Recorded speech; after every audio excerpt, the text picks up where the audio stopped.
Bem-vindos a mais uma análise focada. Hoje a gente vai mergulhar nos fundamentos do direito processual brasileiro, tá?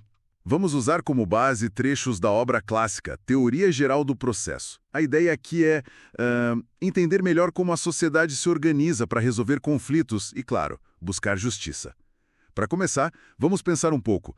Como era lá atrás, antes de um Estado forte organizado? A fonte lembra da famosa autotutela. Uhum. Aquela justiça pelas próprias mãos, né? Imagina só, era a lei do mais forte, né? Pura e simples. Exato. Uma coisa bem precária, que garantia só a vitória de quem era mais, sei lá, ousado. Não garantia justiça de verdade. De jeito nenhum. E aí que tá o grande salto, né? O Estado chamando para si essa função de pacificar. É o que a gente chama de jurisdição. Mas olha, um ponto importante que a fonte bate muito na tecla. Não é só resolver por resolver, dar uma solução qualquer. Certo. O objetivo é a pacificação com justiça. Isso é central para o Estado moderno. A jurisdição funciona assim, quase como um braço da lei, sabe? Para garantir que o direito que está lá escrito realmente aconteça nos casos concretos do dia a dia. Entendi. E para essa engrenagem toda funcionar direitinho, tem os pilares essenciais, né? A obra fala da imparcialidade do juiz, Fundamental. Crucial para a confiança no sistema todo. da igualdade entre as partes e daquele par famoso, contraditório e ampla defesa. Exato. Significa que todo mundo tem que ser ouvido, né? Saber do que está sendo acusado, quais são os argumentos contrários. E poder se defender sem restrição. Isso vale para o civil e para o penal igualmente. E um ponto assim que a fonte destaca com muita força mesmo é o tal do acesso à justiça. Porque, né, não adianta nada ter tribunais superestruturados se as pessoas na prática não conseguem usar. Barreiras econômicas, imagino. Isso, por isso a importância da assistência jurídica gratuita, que está na Constituição e tudo mais. Mas não só isso, também tem barreiras, digamos, jurídicas. Pensa na dificuldade de defender o interesse que não é só meu ou seu, mas de uma comunidade inteira, os tais interesses difusos, coletivos. Ah, sim. Aí entram ferramentas como a ação civil pública que a fonte cita. Foram criadas justamente para isso, para derrubar essas barreiras. Certo. Entendi os princípios, a questão do acesso. Mas e o processo mesmo? A gente ouve muito essa palavra. Às vezes confunde com procedimento. Como a fonte ajuda a gente a separar as coisas? Boa distinção. O procedimento é mais a forma, sabe? A sequência dos atos, tipo um roteiro mesmo. Ok. Já o processo, a fonte vai mais fundo, vê como uma relação jurídica e complexa, um triângulo. Estado juiz de um lado, autor do outro, réu do outro. Um triângulo? Interessante. E cada ponta desse triângulo tem seus poderes, seus deveres e também os ônus, né? Aquela coisa de ter que agir para defender o próprio interesse. É uma relação dinâmica, que vai se desenvolvendo. E essa relação precisa de garantias para ser justa, claro. Uma delas, que a fonte menciona, é o juiz natural. O que isso quer dizer na prática? O que protege? Olha, protege contra o arbítrio, basicamente. Duas coisas essenciais. Primeiro, ninguém pode ser julgado por um tribunal criado depois do fato, um tribunal de exceção, sabe? Tribunais ad hoc, né? Isso. E segundo, as regras de quem julga o quê, a tal da competência, tem que ser definidas antes, por lei. Não podem ficar mudando conforme o vento ou o interesse do momento. É uma garantia direta de imparcialidade. A fonte também dá uma passada pela evolução do direito processual aqui no Brasil. Menciona a influência de juristas importantes, tipo Liebman, e fala de uma tendência mais moderna, o instrumentalismo. Essa palavra parece chave. O que ela significa? Significa uma mudança de foco, eu diria. Uma mudança de mentalidade mesmo. Em vez de olhar para o processo como um fim em si mesmo, um monte de regras formais, quase um ritual sagrado e, às vezes, né, meio distante da vida real, o instrumentalismo encara o processo como o nome já diz, um instrumento, uma ferramenta. Uma ferramenta para quê? Para alcançar um resultado prático, concreto, que é a justiça no caso real, a efetividade do direito material na vida das pessoas. A pergunta muda, sabe? Deixa de ser, o rito foi seguido certinho, para ser, esse processo funcionou? Resolveu o problema de verdade? Faz todo sentido. É como olhar para um martelo, né? Não adianta ser bonito se não prega o prego. A fonte dá exemplos dessa busca por efetividade. Dá sim. Um exemplo muito bom, que inclusive está na apresentação de uma das edições, é a Lei 11.232, de 2005. Certo. Antes dela, ganhar uma ação civil era só o começo da briga. Depois vinha outro processo longo só para conseguir fazer valer a decisão. Nossa, que complicação. Pois é, essa lei juntou as fases, deixou o cumprimento da sentença bem mais rápido na maioria dos casos, é o processo servindo como instrumento eficaz, de fato. A informatização dos processos, as leis para proteger interesses coletivos, tudo vai nessa linha também. Essa busca por efetividade leva a gente para o fim da linha, que é a sentença. E aí tem aquele conceito forte, a coisa julgada. Aquela ideia de que pronto, decidiu, tá decidido, não muda mais. Exato, a imutabilidade. Só que a fonte também toca num ponto que soa quase polêmico, a tal da relativização da coisa julgada. Como assim, relativizar o que era para ser imutável? Esse tema é super polêmico. E a fonte mesmo adverte. É para situações muito, muito excepcionais. A ideia central é que o valor da segurança jurídica que a coisa julgada representa poderia, em casos raríssimos, ter que ceder. Ceder para quê? Para outros valores constitucionais que sejam ainda mais importantes naquele caso específico. Tipo, dignidade humana, por exemplo. Se manter a decisão gerasse uma injustiça, assim, flagrante, insuportável, seria aplicar a proporcionalidade, sabe? Entendo. Mas é um debate bem intenso. Coloca em choque a necessidade de estabilidade das decisões com a busca pela justiça material, em situações limite mesmo. Bom, então a gente explorou hoje uma jornada e tanto, né? Da vingança pessoal lá atrás até a justiça organizada pelo Estado. Sustentada por princípios-chave, como imparcialidade, contraditório. E essa luta constante para que o acesso à justiça seja real para todos. Vimos o processo como essa relação dinâmica e como ele vem evoluindo no Brasil para tentar ser um instrumento cada vez mais eficaz. Exatamente. Acho que ficou claro que o sistema processual não é uma foto na parede, né? É um filme. É algo vivo que se adapta com leis novas, tecnologia, interpretações, tudo para tentar cumprir melhor aquela promessa original: pacificar conflitos com justiça. E fica aqui uma reflexão final para quem nos ouve. Hoje em dia, a gente vê crescer muito os métodos alternativos de resolver conflitos, né? Mediação, arbitragem, a fonte até cita isso de passagem. Qual será o ponto de equilíbrio ideal entre a intervenção do Estado, com o juiz, e a autonomia das pessoas para encontrarem suas próprias soluções? Fica aí a pergunta. Mas a nossa ideia aqui é desvendar juntos os conceitos principais, sabe? Aqueles que organizam como os conflitos chegam e são resolvidos na justiça brasileira. É tipo entender a casa de máquinas do sistema legal. O material até começa falando um pouco do ensino jurídico, da expansão desde os anos 90, como isso mexe com as pessoas buscando mais os seus direitos, mas o foco mesmo, o coração da coisa, é o direito processual. Então vamos direto a ele. Para que serve essa área do direito, afinal? Olha, basicamente a gente vive em sociedade. Cria regras para conviver. Isso é um direito material, né? O civil, o penal, o trabalhista. Mas e quando alguém não cumpre a regra? Aí surgiu um conflito. É aí que entra o direito processual. A função dele é justamente lidar com esses conflitos, sabe? Aqueles que nascem do descumprimento do direito material. Ele dá um caminho, um método, para levar isso para o judiciário resolver. Ah, entendi. E essa forma de resolver mudou com o tempo, né? O material fala que a gente saiu daquela coisa de fazer justiça com as próprias mãos, a autotutela. Exato, exato. Evoluímos, né, para formas mais civilizadas. Temos a autocomposição, que é quando as próprias partes chegam num acordo, sozinhas ou com um mediador, um conciliador. E tem a heterocomposição, que é quando um terceiro decide. E hoje a principal forma disso é a jurisdição, ou seja, o Estado, pelo judiciário, dizendo qual é o direito e resolvendo a briga de um jeito que vale para todos. E o material destaca muito uma base, né? A tal trilogia estrutural: jurisdição, ação e processo. Fala que são inseparáveis, como se fosse um tripé mesmo, sustentando tudo. Perfeita a imagem do tripé.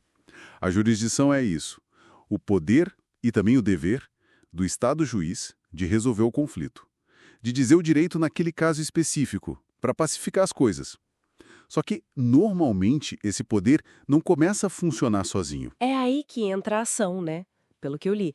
Seria o direito de ir lá bater na porta do judiciário, pedir para ele agir, quase como ligar a chave do motor da jurisdição, que por natureza fica parada, esperando. O princípio da inércia que eles chamam, ou da demanda. Precisamente isso.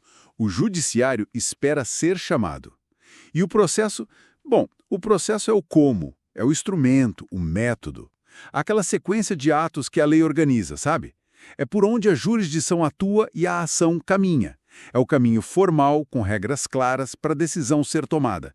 Pensa assim, ação é o carro, jurisdição é o destino final, que é a solução, e o processo é o mapa com as regras de trânsito para chegar lá direitinho, com ordem. Isso leva a uma pergunta que o material também faz. Por que essa formalidade toda? Por que um processo assim, cheio de etapas, que às vezes parece tão burocrático? Qual o sentido disso? Então, aqui está o ponto-chave que o material ressalta bem. Essa formalidade não é para complicar, é para garantir. O processo, com suas regras, busca assegurar justiça, imparcialidade e previsibilidade também. Ele tem princípios que guiam tudo isso, muitos na própria Constituição. O devido processo legal, o due process of law, é tipo a viga mestra de tudo. Garante que ninguém vai perder seus bens ou a liberdade sem um procedimento justo.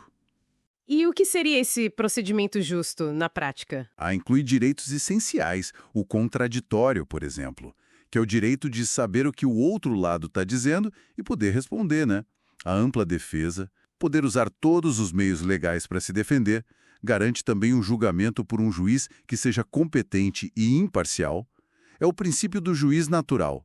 E também, via de regra, a publicidade dos atos, para todo mundo poder ver e fiscalizar. Imagina ser acusado de algo sem poder ver as provas ou apresentar as suas. Seria o fim da justiça. O devido processo legal evita justamente isso. Nossa, faz todo sentido. Então, não é só papelada, são proteções contra o poder arbitrário. E o material fala de outro princípio importante aí, né? A inafastabilidade da jurisdição. Sim, também chamam de princípio do acesso à justiça. Está lá na Constituição. Diz que a lei não pode impedir que qualquer lesão ou ameaça a direito seja levada para o judiciário analisar. É como dizer, a porta do fórum está sempre aberta, sabe? Ninguém pode trancar essa porta por lei para quem precisa proteger um direito. Isso conecta com aquela ideia do começo, de mais gente buscando seus direitos. Esse princípio garante que elas têm onde ir. Perfeito. Então, resumindo o que a gente viu no material, o direito processual é bem mais que só regra técnica. É a estrutura que o Estado montou para resolver conflitos de um jeito organizado, previsível e, espera-se, justo. Tudo apoiado na jurisdição, na ação, no processo. E protegido por garantias como o devido processo legal e o acesso à justiça. Exato.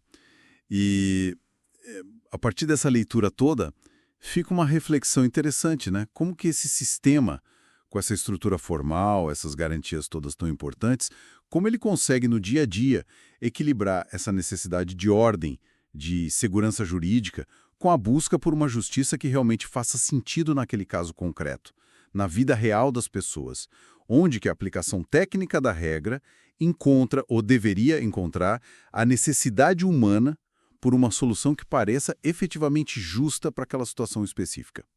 É um ponto para a gente continuar pensando a respeito. A gente pegou um material acadêmico bem interessante sobre os princípios, né? Aqueles que, sustentam os processos judiciais. Isso. E a ideia não é só ficar listando regras, sabe? É tentar entender o porquê delas existirem, como que o sistema busca, ser justo e, ao mesmo tempo, funcionar na prática. Exatamente. Ok, então vamos lá. Porque essa busca por justiça e a necessidade de eficiência parece que nem sempre andam juntas, né?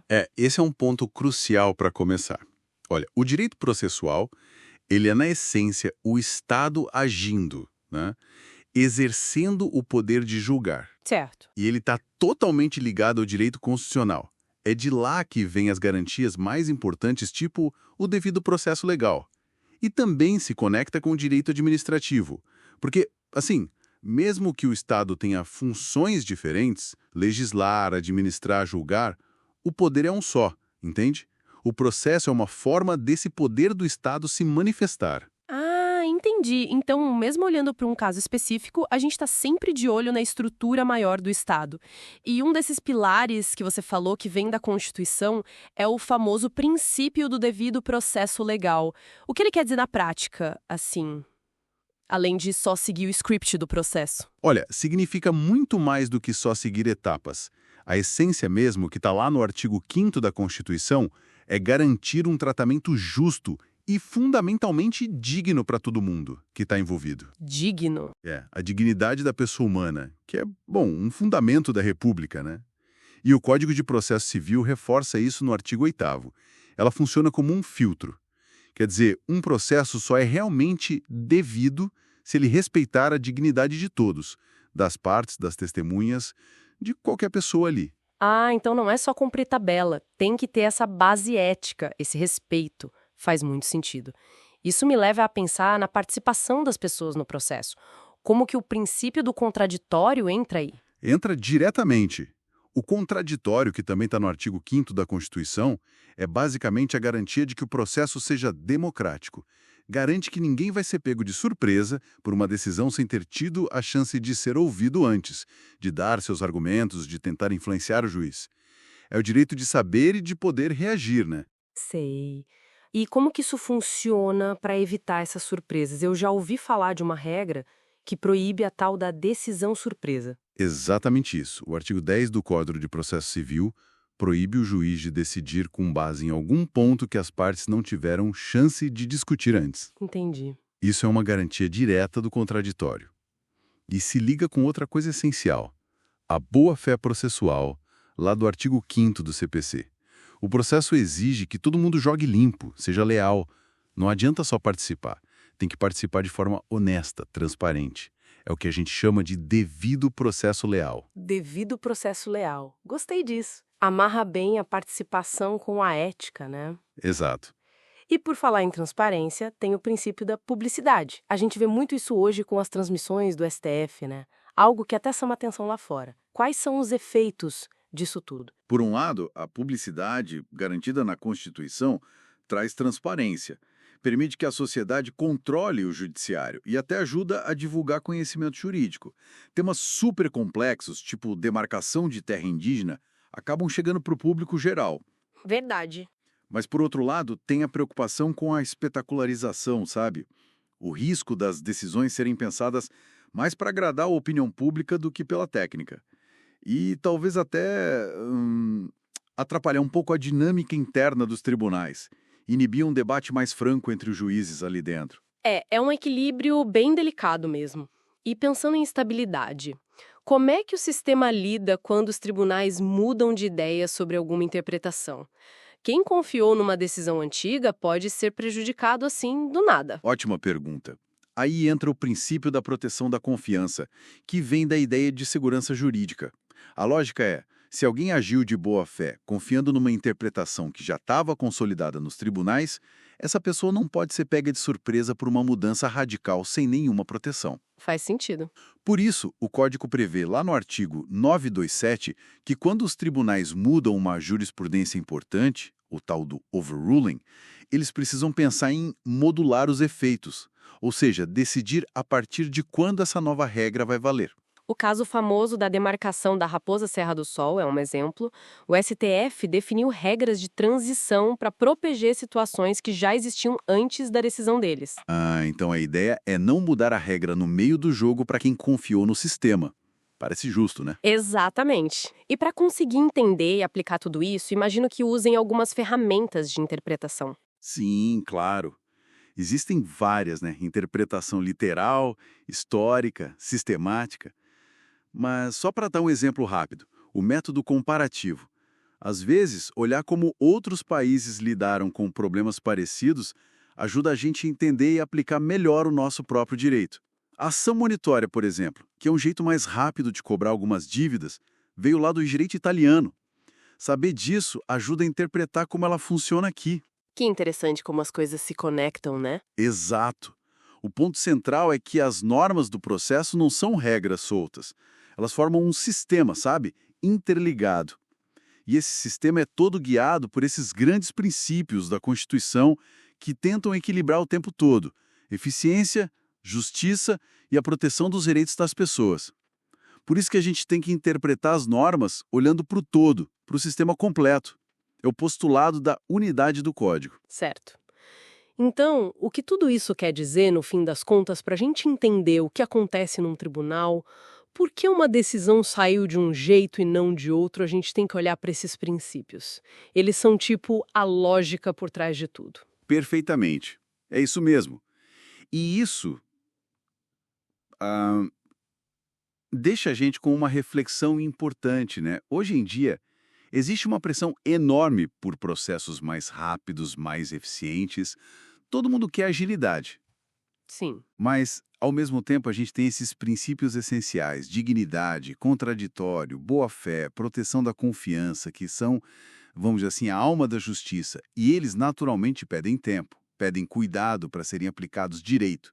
Então, a grande questão para o futuro é como que o sistema jurídico pode evoluir para conseguir harmonizar melhor essas duas forças: a busca por rapidez e a necessidade de garantir esses princípios tão importantes, que às vezes parecem puxar para lados opostos. É um desafio enorme para o processo no Brasil.